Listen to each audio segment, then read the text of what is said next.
welcome to the ENVIROlocity environmental interview series, where I am having conversations with people from all types of industries that are environmental related. So trying to give you a broad reach and examples from real people doing real work in the environmental field and all the different things that you can work in.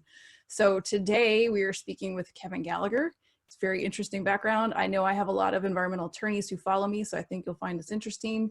And so with that, Kevin, if you would just kind of introduce yourself and tell us what it is that you are currently doing. Great. Yeah, my name is Kevin Gallagher. I began my career as a climate change lawyer. I was in Washington, D.C. for about 10 years doing that work, and then a range of more traditional environmental law. For the last few years, I've been taking a more hands-on approach to my involvement with the natural world. I've been doing a bit of nature guiding, some photography, some writing, and these days I would consider myself an author and a guide. So. Excellent. That all sounds very interesting. So tell me more about like when your interest in environment started. Did you start out going for environmental attorney specifically? I didn't. That's something that kind of came to me. I was doing a master's program immediately after undergrad, and I took a course on sustainability and corporate responsibility.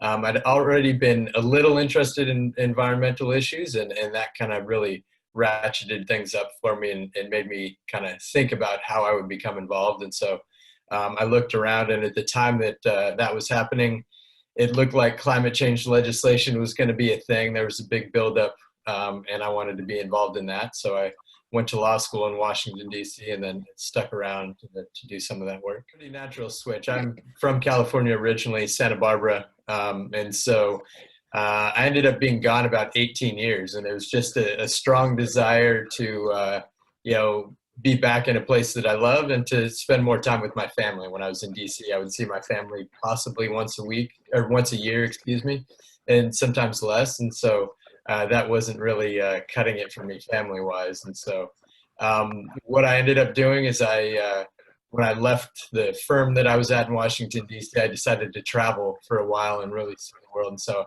I ended up traveling for about 3 years. And then when I was done with that process, I just landed back in Washington, D.C., or back in California. Yeah. So it sounds like if someone's looking for where maybe they should relocate, like a first look at where you already know people is a good idea. Yeah, I think, as with so many things, looking for a job in the environmental field is about context, right? And who you know. If you're the field is so competitive these days. I think there's so many people who are trying to get into some of the positions, especially with some of the bigger nonprofits, that if you're one of the hundreds of people throwing your application in, that can be a pretty challenging way, I feel, to go about doing it. And so going where you have contacts is probably a pretty good way to do it. And you can manufacture those contacts, through attending conferences and other different ways. But yeah. Great. So a couple of things that you mentioned. Can you talk more about, it is so competitive, specifically for environmental attorneys and people looking to work in nonprofits? Like, what advice do you have for them to stand out and to really make those connections that they need to make to get noticed? That's a really hard one. I think that it's the desire to help is a lot greater than the funding available for people to do the work, in a paid capacity. I think to the extent you can get your voice out there in different ways, whether that's doing writing on your own, kind of contributing to the field in some way, that you can show you're a thoughtful person and you understand the kind of details and the nuance of what's going on, the type of thing that you can send to a prospective employer and say like, hey, this is, I'm up to speed, I know what's going on. Another alternative, I think conferences and other events like that, networking type events can be really good because you can put a face to a name and really get to know the people that might be your potentially there to make those hiring decisions. And the earlier you can get to know them in that process, the better. Great. Yeah. What sort of things during your career kind of set the direction and tone for where you were going?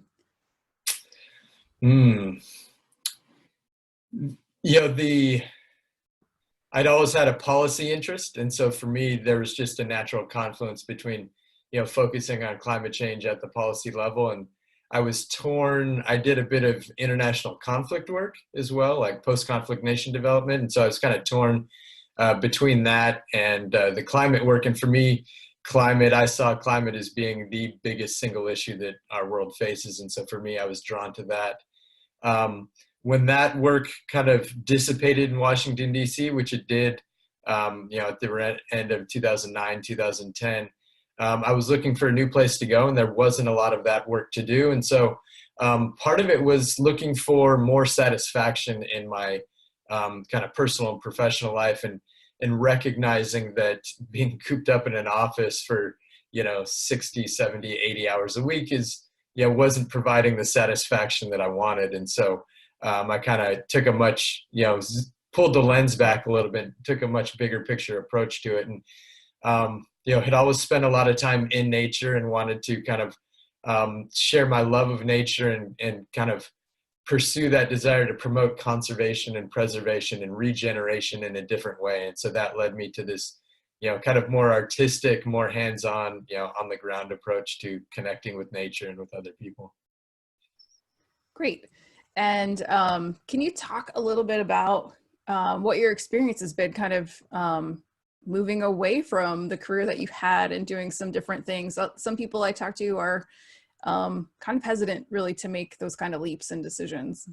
Yeah, it requires, especially coming, at this as an attorney, which is all about rules and certainty and precedent, and what you're getting into as an attorney. I've really had to have a very high tolerance for uncertainty and the unknown. I took time off from being an attorney thinking it was a temporary thing and that I would, just come back and get a different job. And at times I've dabbled with pursuing that again. But, at this point it's a permanent switch, and I've really just had to kind of ride that uncertainty for a long time. And it's required a degree of creativity and kind of independent study to try to figure out myself and what was right for me. Working with coaches, working with different people, doing a lot of personal development work to figure out what's right for me. And then just kind of, jumping out of the plane and building the parachute on the way down kind of thing. And it's been, there's certainly been hard parts to it. It's been challenging and so different from the certainty and security of the life that I knew before, but it's been far more rewarding for me, given where I've wanted to go in my life. Yeah. Right. That's awesome. So going back just a second to the environmental law world, I want to make sure, I don't know how many environmental attorneys I'm going to get to interview. So I want to pick your brain on that aspect for anybody who's watching, who's looking for those opportunities. What, and I don't know how much you know, whatever, but if I'm at school and I'm thinking I want to do environmental law, or I'm in law and I'm thinking I want to switch to add on some environmental experience, are there certifications or organizations, or like, where do I start looking for those very entry level opportunities to gain experience where when I show up to the job that I want, I can say I know about this environmental policy and law? Like, why would you pick me? Yeah, if you're a law student, that is the best time to start, pursuing that path if you want to go, down the environmental law path. It would be things like if your school has an environmental journal. Many law schools have an environmental journal, and you can pursue getting on that journal. Sometimes there will be unofficial journals. For example, I went to American University. There was a journal called the Sustainable Development Law and Policy Journal. I wrote for that journal and became a senior editor for them as well. And so that was a way to get involved. I took every environmental law class I could after 1L year. And then I, basically being in Washington, D.C. is kind of a special case where there's so much happening, on, law and policy and those types of issues. And I basically went to every event I could, and I networked, and I ended up being able to clerk in the Environment and Natural Resources Division at the Department of Justice. And so I made good contacts there, and that was great to have on the resume. And so finding a way to do a clerkship or internship in the environmental space is a great door opener for that type of thing. And then again, it comes back to contacts. Like if you want to pursue work at a law firm rather than a nonprofit, you should understand that a lot of that work, the people who pay for environmental law, those companies may not be fully aligned with your values.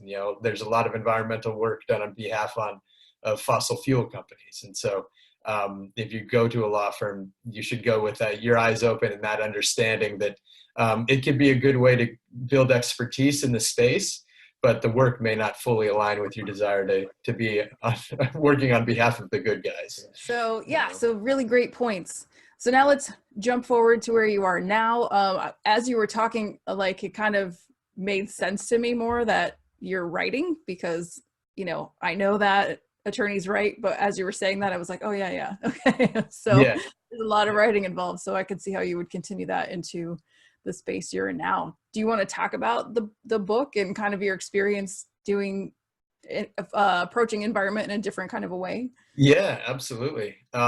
So yeah, like I said, it began with this travel experience, and my project there. Originally I was just looking for a different job, and I was at a place in my personal life where I had this opportunity to really like be creative about what I did next. And so I came up with what I called my 7 Trails project. And so that involved hiking the best long distance trail on each continent. And for me long distance meant over 100 miles. So I kind of scouted around the world and found, each of those trails and, picked a time to do each of them, and then filled in the gaps with all sorts of fun stuff, including a lot of other hiking, a bunch of sailing and things like that. And so coming out of that experience, I kept a website, while I was doing that to keep family and friends informed. A lot of that involved, telling people about the different trails that I did. And so basically I had a bunch of images from my trails that I did around the world. And then I had a lot of writing already done. And so when I got back, I was like, oh, well, I basically have half of a book. Why don't I turn this into a book? And so I spent a little bit of time and turned that into my first book, which is called Hike the World, and is a guidebook to the best long distance trails on the planet, 5 on each continent. And so that kind of opened the door to me to writing, and I enjoyed that process and the creativity of it, and got a lot of good feedback on the book, and have sold a few of them. And so, I didn't immediately decide to do a second book, but through some of the personal work that I'd done, I kind of recognized basically some of the grief and the difficult emotions that I've had around environmental issues, specifically climate change and sustainability. Kind of being in Washington, D.C. and watching that whole legislative process fall apart was challenging in a way that I didn't realize in the moment. And so in doing that work, I've discovered other people with similar stories and recognized that there seems to be a need for us to discuss this issue as a society. So through a combination of my personal work and just the things that I'm interested in, I've been exploring that issue. So that's what the second book is about. It's about particularly for environmental professionals, but how do we remain resilient in the face of really difficult environmental challenges, and a broader society that really doesn't look at those issues in the same way.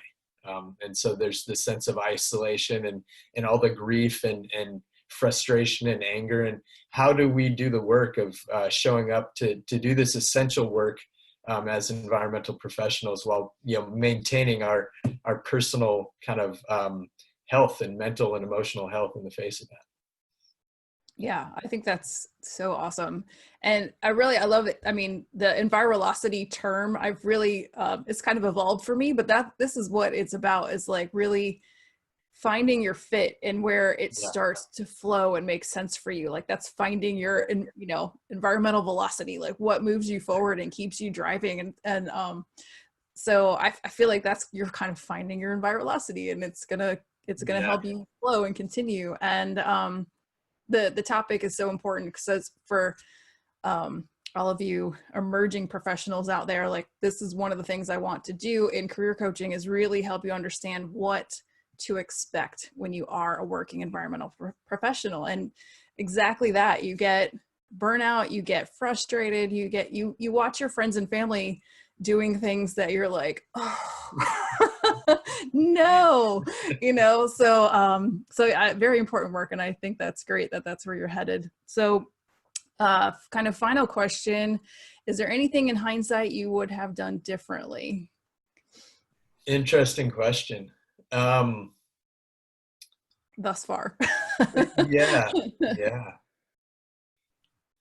Yeah, honestly, I think it would have been involving other people in my process earlier. I was kind of a self-contained unit, kind of just going and doing my thing. And I think having a coach, having mental health professionals, I think, all of those types of support that you can get in your life, the earlier the better. And, mentors are great, but somebody who's going to be there in a really deep, committed way, in the way that a coach or therapist even, I think it's really, really a key piece of doing this work. Um, this one's a little bit, different, but for me, a mindfulness practice has become a big part of the work that I do on a daily basis to kind of keep me engaged and keep me healthy for doing this work. So yeah, I think, the recognizing that if you're coming to environmental work from a place of kind of deep connection to the environment and a desire to do something good, you have to find a way to remain engaged in a way that's not outcome based, because oftentimes those outcomes won't come out the way you want them to. And so you need to find whatever practices it is for you, whatever support it is for you, that can allow you to keep doing that good work and following your purpose and your mission in life, while recognizing that it may not always come out the way you want it to. Perfect. That's awesome. Good advice there, people. I hope you're listening. And so, all right, I always follow up with our lightning round questions. So I just say 2 words, and whichever one resonates, you just pick one. Okay. Put you on the spot at the end. So Yeah. Tesla or Volt? Tesla. Wind farm or solar grid? Both. If that's allowed, if that's allowed. Historical or modern? Way historical. Pepsi or Coke? Oh, neither. And recycle or repurpose? Repurpose. That's been 100%. All the environmentalists are repurpose. So, all right. Thank you so much, Kevin. I really appreciate you being here. That's all really great advice. And I look forward to continuing our conversations on the side. Yeah, absolutely. Thank you. It's great to be here. All right. Thanks again. Yeah. Bye.